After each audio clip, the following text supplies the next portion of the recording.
how you study matters way more than how long you study. Hi, it's Katerina, your HSP English teacher, and welcome to today's learning adventure. Yay! So, have you ever spent hours studying only to feel like your brain hit delete the next morning? Or maybe you've followed every study tip online, but your test scores and confidence still don't show it. Here's the truth no one told you in school. How you study matters way more than how long you study. And right now, your brain might be working against you, not because you're lazy or unmotivated, but because you were never shown the difference between two powerful forces: active learning and passive learning. Let's break it down, and by the end of the video, you'll know how to flip the switch and make your brain actively remember what you study. So let's talk about passive learning, aka the silent memory killer. Passive learning feels productive, but it's sneaky. It's when you're taking in information without doing much with it. And that's exactly why it slips away so fast. You might be doing passive learning if you just reading or highlight without reviewing, watch videos without pausing or taking notes, or listen to teachers talk but don't interact with the material or any information. It's like trying to get stronger by watching someone else lift weights. Your brain needs more than that, and that's what we are going to talk about in the next slide. So what you actually need is active learning, aka your brain's best friend. So active learning is different, it's dynamic, it's hands-on, and it actually makes your brain work, which is exactly what helps information stick.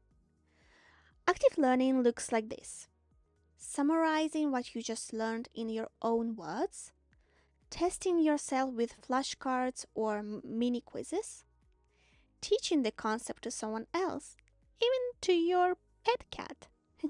It still counts. Or asking, why does this matter? And finding real life examples. When you do these, your brain starts making deeper connections. And as we talked about it before, your brain loves connections. The more you build, the easier it gets to remember things.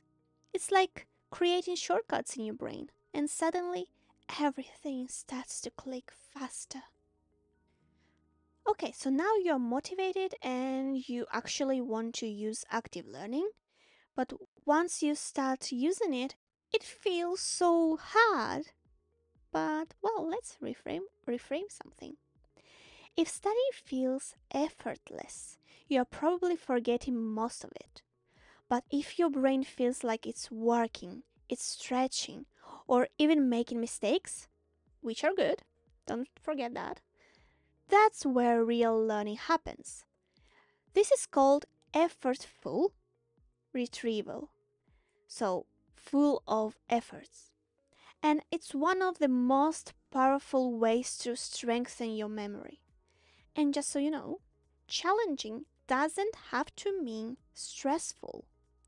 If it feels stressful, it's not because it is challenging, but because it doesn't suit you. It doesn't fit you. It's not your style. So if it feels challenging and stressful, go back to my quiz video, take that quiz, and make sure that you're doing in that way that matches your brain.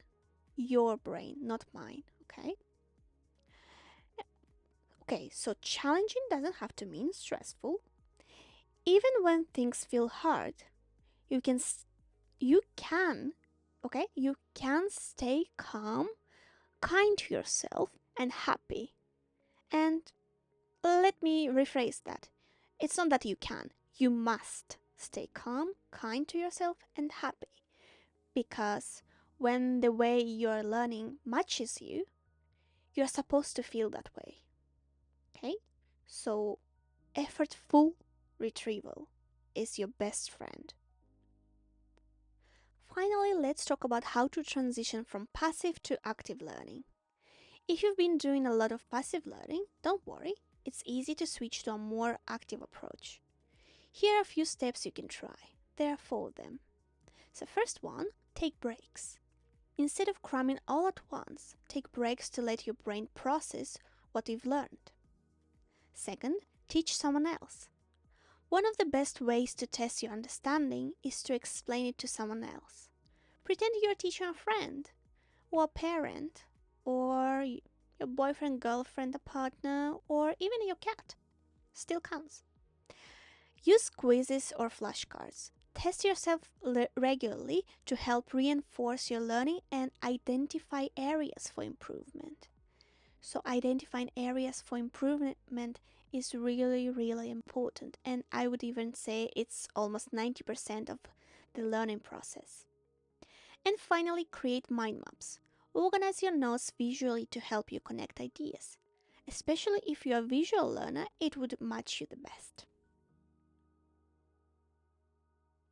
Thanks for watching. Seriously, I'm so proud of you for showing up today and choosing to learn smarter. Most people study harder. You're now learning how to study better, and that's what changes everything. If today's video gave you an aha moment, hit that subscribe button so you don't miss the next insight. And I'd love to know, which learning habit are you going to try today? Drop a comment below. I'm cheering you on, always. You're doing better than you think. Keep going, you've got this. See you in the next video. Bye bye.